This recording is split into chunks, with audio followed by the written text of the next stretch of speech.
Hi, I'm Sister Mary Jo Curtsinger, CSJ, a sister of the Congregation of St. Joseph.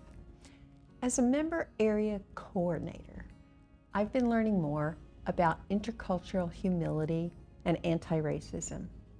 I want to share some of my experience in praying with and learning from film.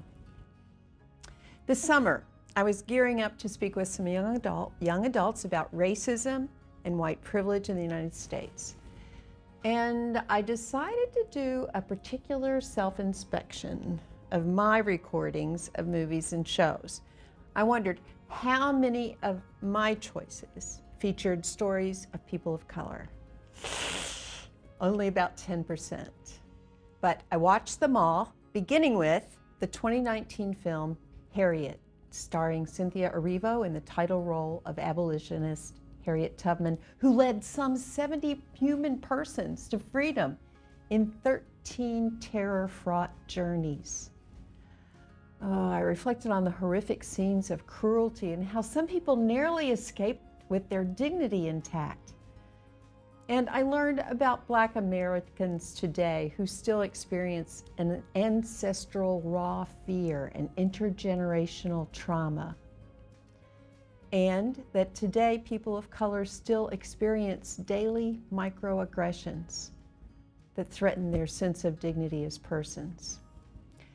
Now, the story of William comes to mind. He was an Uber driver taking me to an urban airport. William's in his 20s, he's African American.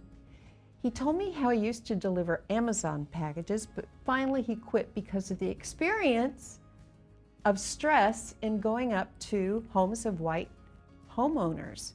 Even though they could see his Amazon emblazoned uniform and the van, people still responded defensively, even aggressively toward him. Some spoke really rudely or darted into their house and slammed their doors. And once somebody even sicked their dogs on him.